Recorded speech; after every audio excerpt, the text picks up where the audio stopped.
This is the Big O Show. This is the Big O Show. Okay, there we go.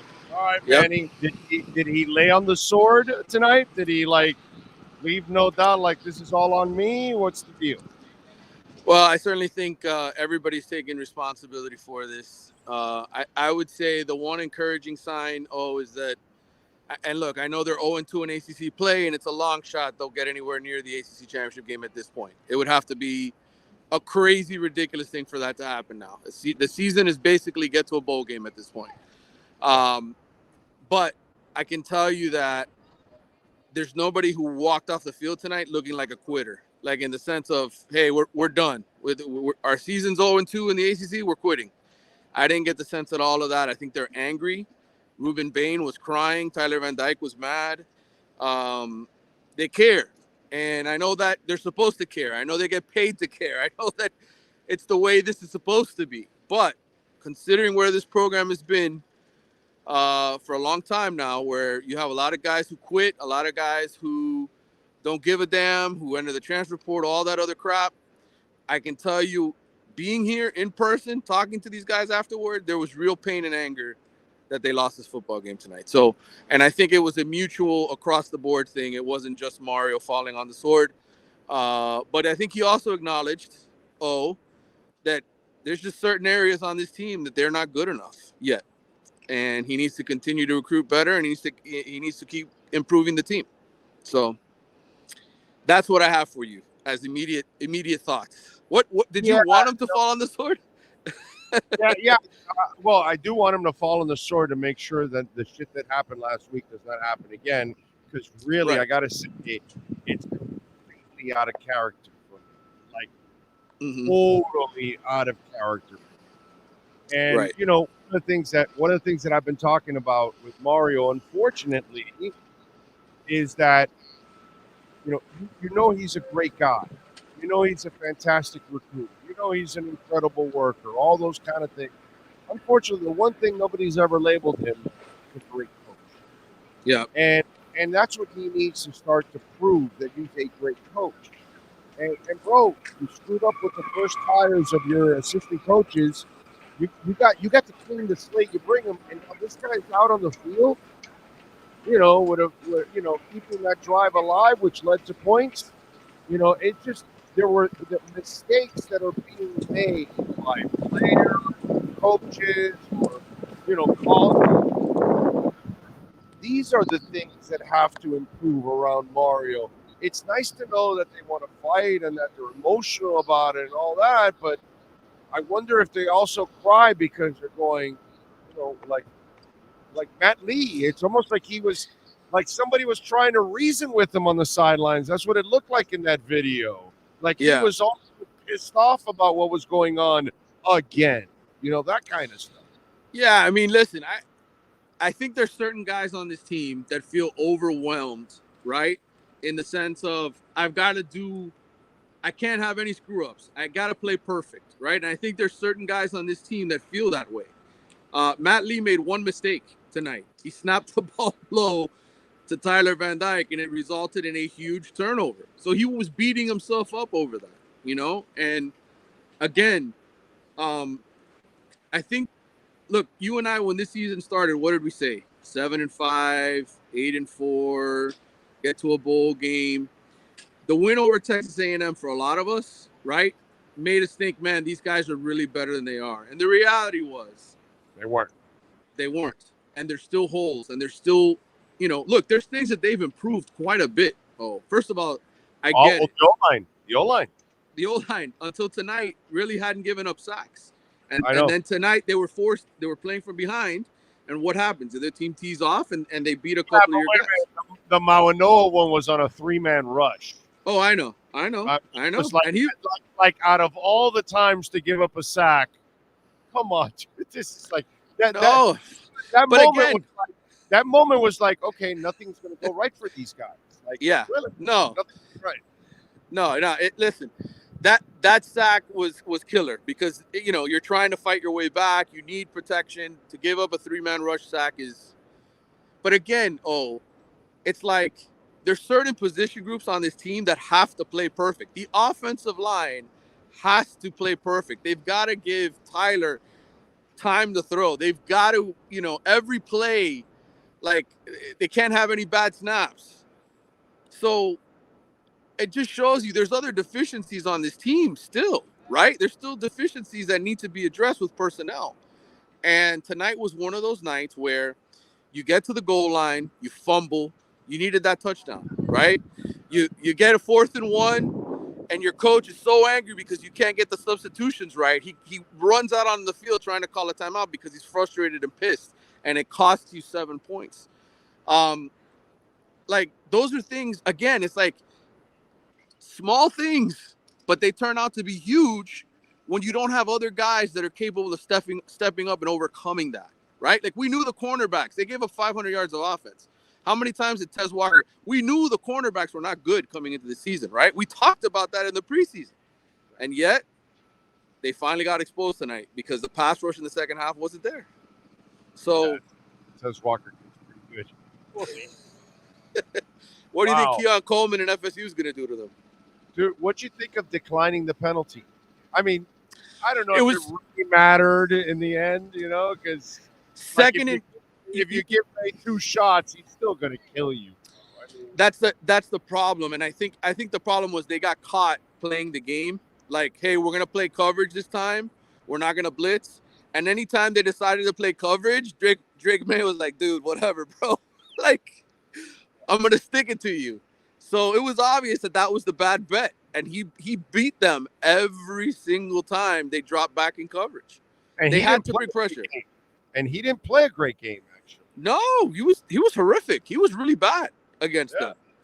So, I mean, look, you get a strip sack in their end zone and nobody's there to recover. I mean, some of this is bad luck too, bro. Like, Reuben Bain runs right by the guy who's standing in front of him, kills Drake May, forces a fumble, and somehow, some way, there's nobody there to fall on the ball.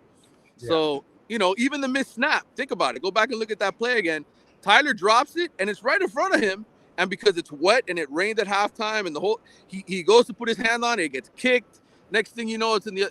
So they didn't get bounces either in this game. Some of the things. No, definitely. So that's why I told you the Maui Noah sack was like the perfect example. Like, bro, this guy's been impeccable, and now it's a 3-man rush. And he allows the sack, like the guard didn't see it and couldn't help him out or anything, nothing. Yeah. Because the guard next to him was doing nothing. I saw him smoking a Perdomo cigar. I saw him. Hanging out. Oh, wow, he got past Francis. And so that, it's like that. I knew right there and then it's like, okay, nothing is going to go well. But here's the thing, Manny. Mario is losing the fan. Oh, listen, this fan base, again, it's 20 years of this, dude. It's 20 years of this. So the patience level always gets thinner. It's like a mattress. You sleep on the same mattress for 20 years. Right. You have a bad night sleeping. Everybody's, get rid of the mattress. It's automatic, So it's that result. And again, what was I trying to say the entire preseason to you every time you brought me on the show? 7-5. 8-4. Right. But what happened was Texas A&M made us all believe, oh, wait a minute, these guys might be good enough, right? And look, they were up 17-14 at halftime here. So it's not like it was that much of a pipe dream. But look, it is what it is, man. And year two, I think it's hard for anybody to make declarations. Mario's not the right guy. It's never going to get better. Like, no, I think the difference is Alabama and the great programs stack unbelievable. It's talent that ultimately makes the difference here. Well, sometimes the decisions of the coaches have been kind of. I'm not forgiving them for last week. That's not what I'm doing. They should have won last week's game, but tonight. Wait a minute. Hold on. You're down by 10 here in this game, and your coach cost you 7, and your running back cost you 7. I mean, if we start to look at some of the shit, dude, and how about this? UNC had 140 yards of penalties. Oh, yeah. No, listen. UNC UM to UM. That's what used to do. They used to kick your ass in the 80s and the 90s. Yeah. Meanwhile, they had 120 yards of penalties, but they were so good they Yep. could beat your ass either way. And for a team to have that, the quarterback not play well, to have that much in penalties, make that many mistakes, and win the game easily, that's scary. It's so scary. And here's the thing. I'm not saying as a Miami fan anybody should accept losing to North Carolina 5 years in a row. North Carolina is not a football school. Okay, Mac Brown does a great job maximizing what he has here. He gets great quarterbacks, right? He did that with Sam Howell. He's done it now with Drake May, and he does enough to beat teams that are good at beating themselves. And that's what Miami still is. They're still really good at beating themselves. And until they get over that, until they figure out a way to minimize the mistakes. Look, dude, 9 turnovers in 2 games. 9 turnovers in 2 games. Like, you can't give the ball away that often. Take away the last interception by Tyler Van Dyke. It's 8 turnovers in 2 games. It's still a horrific stat. So, and look, again, and it's real simple. We go back to last week. Mario takes a knee. They're 5-1. And what are we talking about here? Oh, they went on the road and they lost to a good North Carolina team. Right. Exactly. Yeah. but then you lose, and some of the decisions, some of the things that went on today, kind of leaves a sour taste in your mouth. And I think that is Mario's problem now. I think Mario now has to prove to the fan base that he's the difference maker as a coach.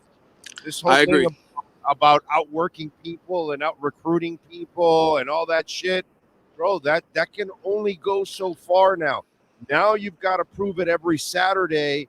And when you lose to Middle Tennessee State and you lose to Georgia Tech the way you have so far in your first season and a half here, brother, that's just unacceptable. It just is unacceptable. And you've got to do better than that. And I think that's where he's going to lose the fan base. And he's got to do a much better job of game day coaching and be more respectable on Saturday. Yeah. I agree on all those points, and you're right. I mean, you can't argue against everything that you're saying. I honestly can't sit here and do that. But I will say this, for argument's sake. I think the fundamental question here is, do you believe Miami has a team that's good enough that should be 6-0 right now? They should be at least 5-1. They should at least be 5-1. And then I guess my second question would be, when you start breaking down certain positions, if you're being honest with yourself, how many of those positions do you say, man, that's 11-1 talent or 10-2 talent? I still think I agree with him at certain positions. I'm still like, yeah, they're not there yet. The depth isn't there. Wait a minute. Are we talking about the ACC or are we talking about the SEC? If the SEC, no, but the ACC is nothing special. So basically, your talent, you should get to 8 wins, 9 wins. You should with the talent you have, which is your talent's better than Georgia Tech's, bro. There's no question. There's no question. Your talent is equal to UNC except for maybe the quarterback. The quarterback obviously superior. Okay, fine. But outside of that, the rest of your team should be equal to North Carolina. I would take losing to North Carolina 5 years in a row. No, you're right. But I would take Tez Walker over any Miami receiver right now. You're right. Yeah. I don't know. I guess I look at it as Miami and North Carolina are probably even when it comes to talent, except the quarterback position. And that was the difference tonight. Yeah. So it's disappointing. Right. I get it. It's the 20-year mattress you want to throw away, dude. Everybody wants to throw this. Nobody likes sleeping on this mattress. I don't like it. You don't like it. Nobody at Miami likes it. But it's the mattress that you got to replace, and the only way you do that is by getting better ingredients. Okay, now, and it's 2 different sports, same sport, but 2 different levels. But the only thing I think that would make people feel better, okay, when you watch the Dolphins, right? You're watching a football mind that runs that team, and that guy is actually out coaching people, and that guy actually. Shanahan just said last week or 10 days ago, we're stealing plays from him now. Yeah. Yeah, he actually said I played somebody last week that used one of his plays. Okay, so so if you're a Dolphins fan, okay, so you lost to the Bills and it sucks and all that, but you're still like, dude, this guy McDaniel still can coach. He did a great job. Right. He got it in the playoffs last year with an injury-riddled team. He changed his defensive coordinator, got a better, what we think, defensive coordinator, overall. So you're doing better now, and you're now headed in a better direction. So you feel better about Mike McDaniel. Right. I don't think there's a Hurricanes fan that can say from the moment they hired, Mario Cristobal with the tiny jersey till now that they feel a little different at this point. They're not as convinced anymore because of the game day. It's because he's 9-9 and the results are not any better. I mean, that's the honest to God truth. And until the results get better, now I will say this: I don't think any of us ever sold Mario as some sort of master strategist, right? I mean, he never was that at FIU. He never was that at Oregon. Nope. Why did he win at Oregon? Because he got Penei Sewell and Kayvon Thibodeau. Right. And because he had Justin Herbert and because he got other guys that made plays. Right. So, I think it's almost like, what are you buying? What car are you driving? Right? Is this Butch Davis? Is this? I think so. Yes. Is this Cuban Butch? I think so. Yes. And I'd rather have that than Randy Shannon. Oh yeah. And Larry Coker and everybody else who dropped the ball in a talent level. Because the bottom line is, if they were getting great players, Miami would have more players in the NFL right now, and they don't. Right. They dropped off. That's the one thing you can say without a doubt. The level of play here dropped off, and the level of talent going to the next level dropped off. And when you go back and you say, what won? It was talent. Yeah. The only thing is, if he doesn't prove to be an elite coach, he'll never be elite as a program because you'll still be left out with some of those players that are going to say, yeah, good program, but there's always something missing. They never get over the hump. Listen, and that's the part that he's got over. When Jimmy got here, right, and he had to replace Schnellenberger's staff, he fired his defensive coordinator. It took him a minute to find the right defensive coordinator. And then when he did, they won championships. They lost 5 games, though, in Jimmy's first year, if I'm not mistaken. Yeah, they did. Maryland at the end, too. Yeah. So, there were struggles. And I think, look, Mario eventually will get there. He's going to find the right matches. I think one thing we have to think about, too, is especially in today's game in college football, it's really hard for head coaches to find the perfect marriage. Think about Dabo Swinney with Clemson, right? Because that's a program that's in the ACC, like Miami. They can recruit elite NFL players there, guys that are going to go on to the league and produce and all that stuff. But Dabo Swinney found the perfect defensive coordinator, and that's why they won national championships at Clemson. That's why they became a superpower, because of Brent Venables and what they were able to do on defense. Mario, to me, we're going to continue to see this rotation of, hey, find the right coordinators, find the guys that push the right buttons. Until he finds that guy, I don't know that this program will ever reach the national championship level. But in order to get there, you have to have the players. And Mario, to me, is one of the few guys who actually wants this job with all the BS that you have to deal with. And 2, is actually capable of recruiting the kind of players that will take you to a championship. So, my question to Miami fans who always complain and say, no, get rid of this dude. He sucks and this and that. It's okay, who are you replacing him with? Okay? So, he ain't going anywhere. He's got a 10-year contract. There's money behind him. There's NIL behind him. There's all these things so eventually he'll get there. But there's going to be a lot of pain. And the pain is what this program is going through. I've been through too much of it already, man. 20 years of the same mattress, bro. That's what it is. 20 years of sleeping on the same. I don't want any more pain. I don't want any more pain. Nope. Are you flying Spirit on the way back? Because that's pain. No. Frontier, that's real pain. I'm a Delta guy, dude. When I come here, I'm a Delta guy. When I come to Raleigh, Durham area, I'm a Delta guy. So Good stuff. Follow him on Twitter at Manny_Navarro. What do you got going on in the Athletic so folks can check you out after this? I'll be busy. I wrote a quick takeaways from this game, but I'm sure I'll do something else in the morning and podcast and Heisman straw polls and ACC power and all the things that I do every single week, brother. So check it out, The Athletic, and make sure you subscribe. Manny, as always, safe travels, my brother. Appreciate you. Thank you, brother. You too. See ya.